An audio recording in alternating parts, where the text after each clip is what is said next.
With the release of the second movie, Dune Part 2, more differences have been spotted by fans between the books and the movies. To me and many others, one of the largest and most noticeable changes made was how Baron Harkonnen met his fate. In the movie, we see Baron Harkonnen, Fade with Thou, Emperor Shaddam Karina IV, and the Reverend Mother Gaius Helen Mohaim, alongside Harkonnen and Karina royals taking shelter in the throne room as Paul's Fremen forces besiege Arrakeen.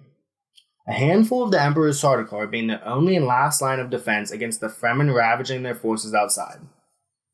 We hear the sounds of a battle raging on, as well as a doll banging on the door to the throne room. While witnessing this, the camera pans to Baron Harkonnen, who is crawling up the throne room stairs to reach the throne in his last bid to sit atop. The door bursts open, and with it the sandstorm raging outside fills the entrance and the room, making it impossible to see through the yellow haze. A line of Sardaukar marched forward into the sand, weapons ready. The only tell of what happened next was faint screams followed by Paul Atreides, Muad'Dib, the Duke of Arrakis, shrouded in his stillsuit, followed by his Fremen forces marching into the room. Paul marches into the hall, passing by Harkonnen and Karina royals as well as the Emperor himself, with a fixed gaze locked on Vladimir Harkonnen. He continues up towards the throne, meeting the Baron who is desperately trying to claw his way up the stairs. "Grandfather," Paul says, as he grabs the Harkonnen by his head and stabs his crysknife into his throat. He died like an animal. I personally feel that this was the ideal death that most viewers had hoped for.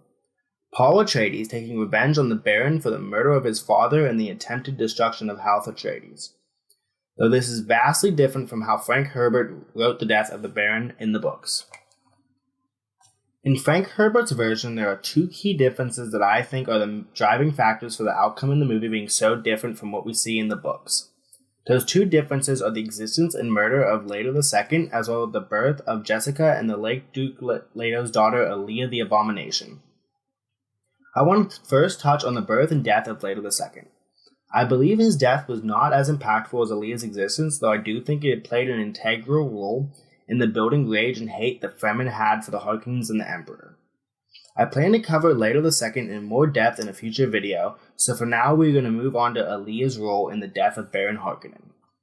Alia was born in 10,191 AG, or in layman's terms, 8 months after the death of her father Duke Leto. While Alia was in the womb, Jessica had undergone the treatment of spice agony, or better known as the drinking of the water of life, in order to replace the Fremen's former Reverend Mother by becoming one herself. This treatment had adverse effects on the unborn Alia within Jessica. The Bene Gesserit had always feared this as a possibility, outlawing it as the worst possible thing a Bene Gesserit could do.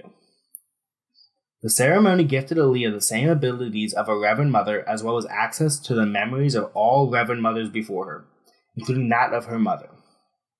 From the moment of Alia's birth, she was fully sentient and spoke as though she was an adult. In turn, this caused Alia to be seen as almost a holy figure amongst the Fremen, as well as feared by many. During the same Sardaukar raid that led to the murder of Leto II, a 4-year-old Alia was captured by the Emperor's Sardaukar. Alia had been taken back to Arrakeen and to the Emperor, who was currently on Dune to help the Harkonnens reclaim the planet and quell the rebellion. Emperor Shaddam confronts Baron Harkonnen of his negligence towards the southern Poland region of Arrakis, following the Baron insisting that the southern region was inhabitable due to sandstorms and worms. The Emperor signals for Alia to be brought in. The Emperor, Baron Harkonnen, Alia, and the Reverend Mother Gaius stood in the throne room as the Emperor told the Baron how 5 Sardaukar troop carriers were sent to siege Tabor. Fought back by children, women, and elderly Fremen, the battle-hardened Sardaukar were forced to retreat with only 3 captains to show for it. Only 1 troop carrier made it out alive by using the attitudinal jets on their carrier as flamethrowers. Alia proclaims that she allowed herself to be captured, opposed to having to tell her brother Muad'Dib the fate of his child. The Emperor continued to accost the Baron before introducing Alia as the daughter of Duke Leto. "I am Alia, daughter of Duke Leto and the Lady Jessica, sister of Duke Paul Muad'Dib," said the child. Following a few more words from Alia, the Reverend Mother Gaius interrupts. "That child is an abomination." She proceeds to condemn Alia as well as Lady Jessica for her part in her birth. She accuses Aaliyah of being inside her mind. Gaius Helen Mohim insists that Aaliyah must be killed. The Emperor must kill her. Later in the discussion, after being questioned on the whereabouts of her brother Paul Muad'Dib, as well as telling her of his plans to threaten her life as leverage to force Paul to his demands, Aaliyah warns that her brother is coming now and that the Emperor Shaddam should tremble before Muad'Dib. The room rumbled and shook around them, and the abrupt flicker tightening of skin pressure told of a wide area shield being activated. Muad'Dib had begun his assault on the city. The Emperor shouts at Baron Harkonnen, "Give her body to the storm." The Baron grabbed a hold of her before shrieking in pain. "I'm sorry, grandfather," Aaliyah said. "You've met the Atreides Gom Jabbar." The Baron fell back, his eyes bulged as he stared at the red slash on his palm. He rolled sideways in his suspenders, a sagging mass of flesh supported inches off the floor, with head lolling and mouth hanging open. The death we got in the books took a much different approach to the movie. It created a scenario that many of us, me included, would not have seen coming, as well as created the added fear of Aaliyah possibly being killed before we really got to see what her potential was as a preborn. To me, this moment caught me very much off guard as I was waiting for Paul Atreides to burst onto the scene to save his sister before slaying Baron Harkonnen, but instead Aaliyah had done it herself in only a moment hidden amidst a panicking throne room. Though something about this did seem very satisfying, as the least expected Atreides was the one who slayed him. A small and frail child had killed Vladimir Harkonnen. Personally, I feel that the main driving force for the difference in the death of Baron Harkonnen was the birth of Aaliyah. As many of us who have read the series know, Aaliyah quickly becomes an incredibly formidable figure in the Atreides bloodline throughout the following books, Messiah of Dune and Children of Dune. She is renowned for her intelligence as well as ferocity in combat. To compound upon this, Aaliyah was raised purely Fremen through and through. Knowing what I know now, it is no surprise that a 4-year-old Aaliyah would be able to capitalize on a moment of confusion and slay Baron Harkonnen with the Atreides Gom Jabbar. Though for those watching the movies who do not know of this and without the proper time to really dive into what exactly Aaliyah is, I feel that it would almost seem cartoonish to many viewers. I feel that a 4-year-old with all the memories of her reverend mothers who came before her could be hard to grasp, as there is a lot Frank Herbert gives us in the books to really explain and dive into who and what Aaliyah is.